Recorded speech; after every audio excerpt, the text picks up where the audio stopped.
Welcome to another episode of Kurdistan This Week, where we bring you the latest in the Kurdistan region from NRT Studios in Sulaimani. The Kurdistan Parliament on Sunday voted to extend its spring session, giving Prime Minister-designate Masroor Barzani additional time to form a new government. 84 members of Parliament voted to extend the session until July 15th. The extension means that lawmakers will be available for votes should Barzani table a slate of ministerial nominees.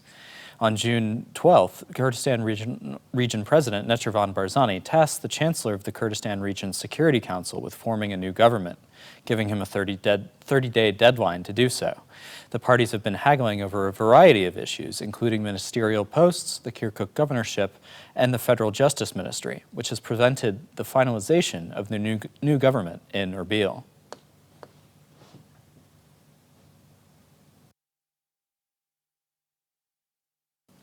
There are quiet talks ongoing between the Kurdistan regional government and the federal government over the issue of oil, a lawmaker has revealed. Council of Representatives lawmaker Rebwar Karim said that the talks were aimed at convincing the region to transfer its oil to SOMO, the federal government's oil marketing organization. KRG and federal officials are discussing the amount of oil that the region is able to turn over and when it will be able to do so. Under the terms of the federal budget law passed in January, the Kurdistan region should submit 250,000 barrels of oil per day to SOMO. In return, Baghdad will transfer 12.67% of the federal budget to Erbil. The KRG has said it must first fulfill pre-existing contracts, but some in Baghdad are growing impatient and putting pressure on Prime Minister Adel Abdul Mahdi to force the KRG to comply with the budget deal. Kurdistan Region President Nechirvan Barzani met with his Iraqi counterpart Barham Salih in Baghdad on Saturday, following separate meetings with a delegation from the UN Security Council. In a statement, Salih's office said that the two sides discussed the political situation and security issues. Salih stressed the importance of cooperation and consultation between all parties and the need to abide by the Constitution when resolving outstanding issues.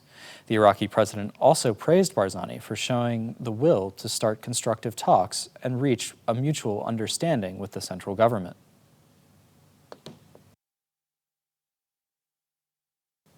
Turkish warplanes carried out airstrikes on the Kurdistan region's Amedi district on Tuesday, just 2 days after Turkey said it would continue operations against the Kurdistan Workers' Party, or PKK, in the Kurdistan region. Then, on Friday, Turkish planes carried out another strike in the Pishdar district. There were no immediately reported casualties from either incident. The Turkish military routinely carries out airstrikes and artillery bombardments in the Kurdistan region against suspected PKK targets, but their frequency has increased since Ankara launched Operation Claw in May. Airstrikes killed 6 civilians last month, prompted several high-level diplomatic statements from Ankara, Baghdad, and Erbil last week. The KRG expressed its deep concern at the deaths, but blamed the PKK for precipitating the airstrikes. The government of Iraq condemned the killing of civilians and called for restraint, which prompted the Turkish government to summon the Iraqi chargé d'affaires to Ankara to press its point that Turkey would continue airstrikes on PKK targets with determination.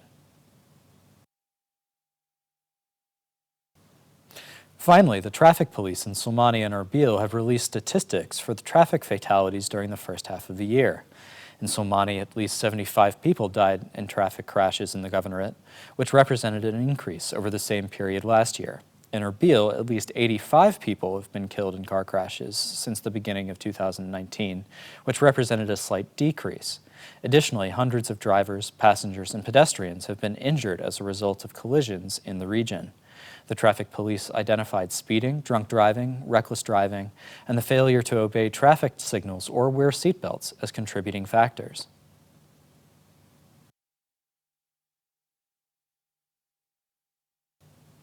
Thanks for tuning into this episode of Kurdistan This Week. If you'd like more information on these stories and others, check out our website, nrttv.com/en, and be sure to like us on Facebook and follow us on Twitter.